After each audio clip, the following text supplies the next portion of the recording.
আসসালামু আলাইকুম রহমতুল্লাহ। Singular plural noun and verb related ভিডিওতে আপনাদেরকে স্বাগতম। সাথে আছি আমি মোহাম্মদ আকরাম হোসেন। তাহলে চলুন আজকের ভিডিওটি শুরু করা যাক। শুরুতেই কেন সিঙ্গুলার প্লুরাল নাউন এবং ভার্ব সম্পর্কে আমাদের জানা প্রয়োজন সে বিষয়টি বলে নিতে চাই। দেখুন, বাক্যের দুটি অত্যাবশ্যকীয় পার্ট হচ্ছে সাবজেক্ট এবং ভার্ব। এই জন্য সাবজেক্ট এবং ভার্বের কোনটি সিঙ্গুলার এবং কোনটি প্লুরাল সে বিষয় সম্পর্কে সম্যক ধারণা আমাদের রাখা উচিত। কেননা আমরা জানি বাক্যে যতগুলো সাবজেক্ট থাকবে ঠিক ততগুলো ফাইনাইট ভার্ব বসবে, আবার যেমন সাবজেক্ট থাকবে ঠিক তেমন ফাইনাইট ভার্ব বসবে। অর্থাৎ একটি সাবজেক্ট যদি বাক্যে থাকে তাহলে বাক্যে একটি ফাইনাইট ভার্ব বসাতে হবে, যদি বাক্যে দুইটি সাবজেক্ট থাকে তাহলে দুইটি ফাইনাইট ভার্ব বসাতে হবে। আবার সাবজেক্টটি যদি সিঙ্গুলার হয় তাহলে ভার্বটিও সিঙ্গুলার বসাতে হবে, আবার সাবজেক্টটি যদি প্লুরাল হয় তাহলে ভার্বটিও প্লুরাল বসাতে হবে। এই জন্যই কোনটি সিঙ্গুলার ভার্ব এবং কোনটি প্লুরাল ভার্ব সেই সম্পর্কে আমাদের ধারণা রাখা যায়।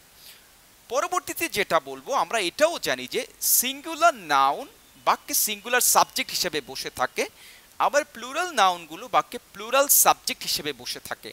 অর্থাৎ নাউনগুলো বাক্যের শুরুতে সাবজেক্ট হিসেবে বসতে পারে, সিঙ্গুলার নাউন সিঙ্গুলার সাবজেক্ট হিসেবে, প্লুরাল নাউন প্লুরাল সাবজেক্ট হিসেবে। এই জন্য আমাদেরকে কোন নাউনটি সিঙ্গুলার এবং নাউনের কোন ফরম্যাটটি প্লুরাল সেটি সম্পর্কেও সম্যক ধারণা রাখা যায়।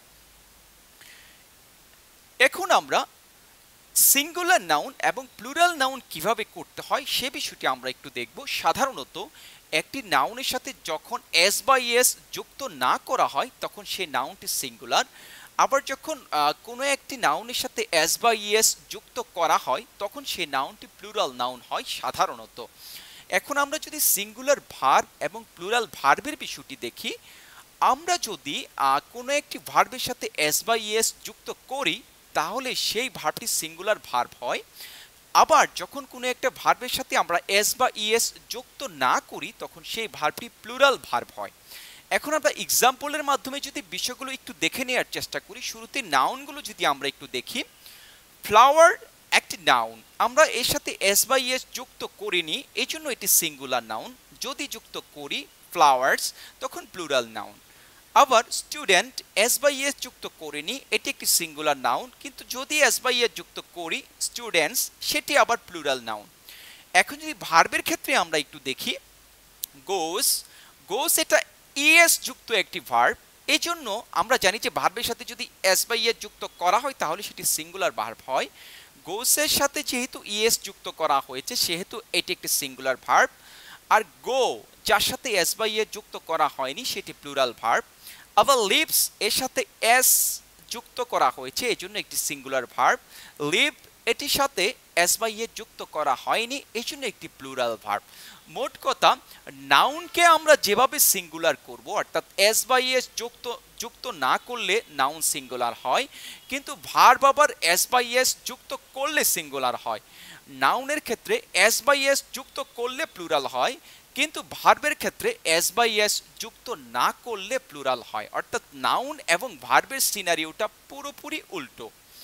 এখন আমরা যদি গ্রামাটিক্যাল অ্যাপ্লিকেশনগুলো একটু দেখার চেষ্টা করি, এখানে আমরা তিনটি এক্সাম্পল দেখতে পাচ্ছি। এক্সাম্পলে যাওয়ার পূর্বে আমরা এই বিষয়টি জানি যে সিঙ্গুলার সাবজেক্ট সবসময় সিঙ্গুলার ভার্ব নিয়ে থাকে, অর্থাৎ সিঙ্গুলার সাবজেক্টগুলোর পর সিঙ্গুলার ভার্ব বসে, আবার প্লুরাল সাবজেক্টগুলোর পর প্লুরাল ভার্ব বসে। আমি আবারও বলছি, সিঙ্গুলার সাবজেক্টগুলোর পর সিঙ্গুলার ভার্ব বসবে, প্লুরাল সাবজেক্টের পর প্লুরাল ভার্ব বসবে। এখন আমরা এক্সাম্পলে যদি আসি, আমরা দেখতে পাচ্ছি দ্য ফ্লাওয়ার।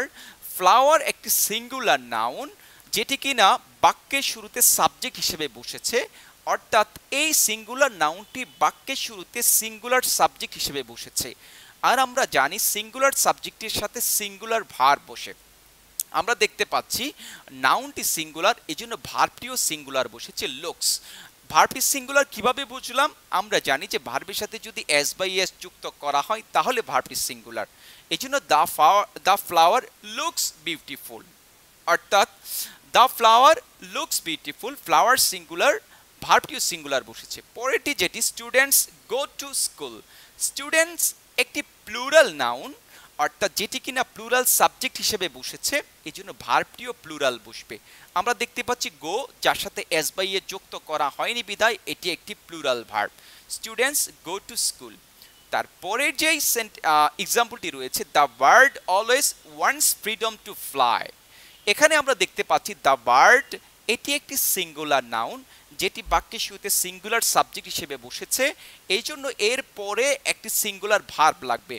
আমরা দেখতে পাচ্ছি ওয়ান্টস একটি ভার্ব যেটি কিনা একটি সিঙ্গুলার ভার্ব। কিভাবে বুঝলাম? আমরা জানি যে ভার্বের সাথে যদি এস বাই এ যুক্ত করা হয় তাহলে সে ভার্বটি সিঙ্গুলার ভার্ব হয়। আমরা দেখতে পাচ্ছি দ্য ভার্ড একটি সিঙ্গুলার নাউন যেটি সিঙ্গুলার সাবজেক্ট হিসেবে বসেছে, এই জন্য এর সাথে একটি ভার্ব বসেছে যেটি কিনা সিঙ্গুলার, কারণ সেটির সাথে এস যুক্ত করা হয়েছে। আসসালামু আলাইকুম ওয়া রাহমাতুল্লাহ। আজকে এতটুকুই, ইনশাআল্লাহ অতি সত্বর আরেকটি ভিডিও নিয়ে আপনাদের সামনে হাজির হব।